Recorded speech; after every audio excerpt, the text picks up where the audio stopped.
경국지색, 나라를 기울게 할 만큼 아름다운 미인.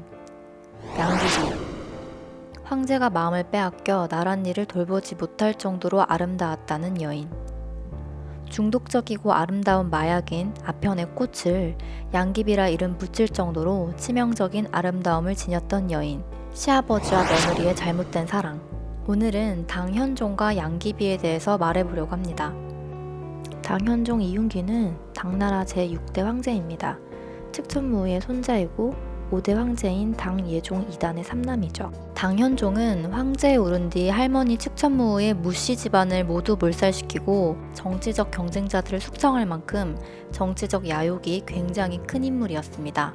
측천무는 뛰어난 통치 능력으로 35년이라는 긴 시간 동안 나라를 잘 다스렸지만 만년에는 정세가 상당히 어지러웠는데요. 중앙 집권은 쇠퇴해졌고 이민족과의 충돌은 잦았습니다. 이러한 상황에서 즉위한 당현종은 백성들의 생활을 안정시키고 농업을 장려해서 경제를 발전시켰습니다. 360만 호였던 인구도 이 시기에 이르러 900만 호에 이르게 됐죠.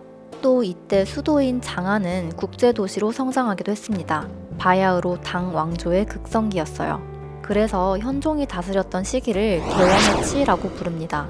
당태종의 정관의 치, 측천무의 무주의 치와 더불어 당나라의 태평성대라고 말합니다.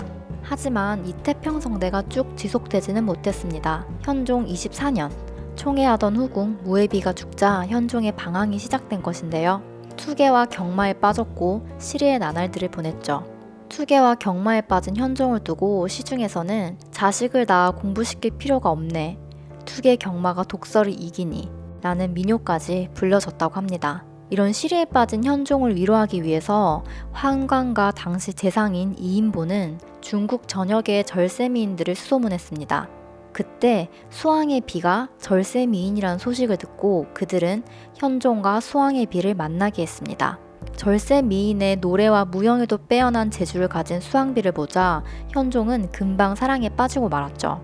이 수왕비가 바로 그 유명한 양귀비입니다. 양귀비는 서시, 왕소군, 초성과 더불어 중국 4대 미녀로 알려져 있기도 합니다. 56의 시아버지 현종과 22의 며느리 양귀비의 운명적인 만남이었죠.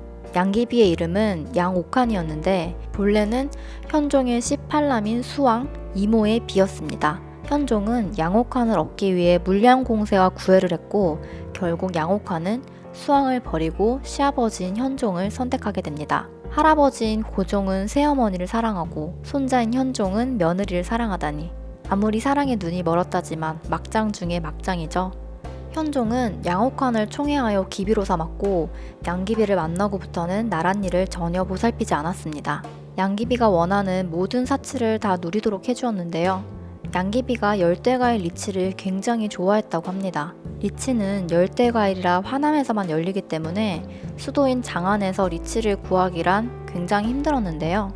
현종은 양귀비에게 리치를 먹이기 위해서 1800km나 되는 먼 길 곳곳에 가장 빠른 말과 기수들을 배치시켰고 리치를 끊임없이 운반했다고 합니다. 얼마나 양귀비를 아꼈는지 알 수 있는 부분이죠.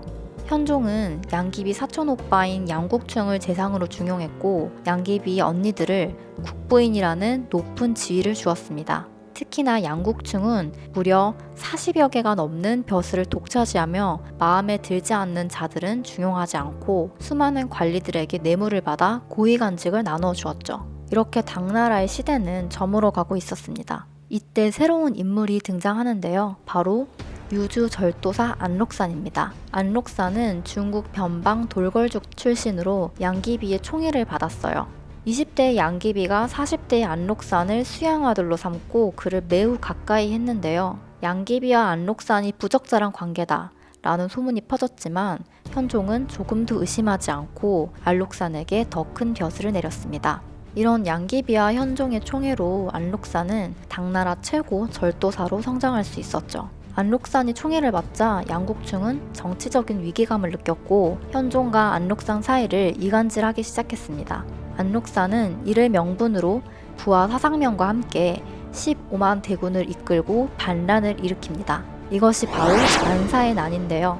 오랫동안 태평성대를 이루었기 때문에 당나라 군대는 전투 준비가 전혀 되어 있지 않았고 알록산의 파죽지세를 막을 수가 없었습니다.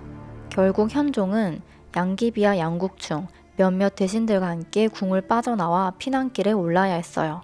피난길에 뜻하지 않은 일이 발생했는데요. 피난길에 지친 병사들은 이 모든 비극이 양국충에서 비롯되었다 생각하여 양국충에게 몰려가 활을 쏘고 그의 머리를 잘라 분노를 표시했습니다. 그리고 병사들은 현종에게 달려가 외쳤습니다. 양귀비를 죽여라. 양귀비가 살아있는 한 언젠가 양국충을 죽인 죄로 병사들이 처벌받을 수도 있기 때문이었죠. 현종은 양귀비는 이번 일과 관련이 없다고 감쌌지만 화난 병사들을 이길 수는 없었습니다. 당장 뒤로는 안록산에게 쫓기고 있었으니까요. 현종은 사랑과 목숨 사이에서 선택을 해야 했습니다. 일찍이 현종은 양귀비에게 맹세한 적이 있었습니다. 하늘에서는 비익조가 되고 땅에서는 연리지가 될 것이다. 이는 살아서도 죽어서도 영원히 함께하자는 맹세였죠. 하지만 현종은 사랑보다는 자신의 목숨을 선택했습니다. 그녀에게 자결을 종용한 것인데요. 현종은 끝끝내 양귀비를 보호해주지 못했죠. 양귀비는 이렇게 38의 나이에 세상을 떠났습니다. 757년 현종은 피난길에 아들 이현에게 황위를 물려줬고 현종의 뒤를 이은 숙종은 반격하여 장안을 되찾고 763년 안사의 난을 완전히 진압했습니다. 당현종은 양귀비를 그리워하며 병마와 싸우다 외롭게 세상을 떠났는데요. 안록산의 난을 시작으로 당황조는 쇠락해져서 재기하지 못했고 이후 황소의 난이 또 발생해서 300여 년 만에 당황조는 쇠퇴의 길을 걷게 됩니다. 아래는 당나라 시인 백거이의 장편시 장안가 중 일부입니다.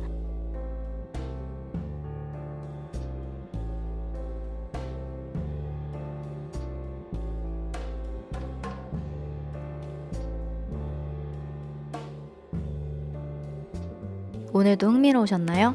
흥미로우셨다면 좋아요와 구독 부탁드려요.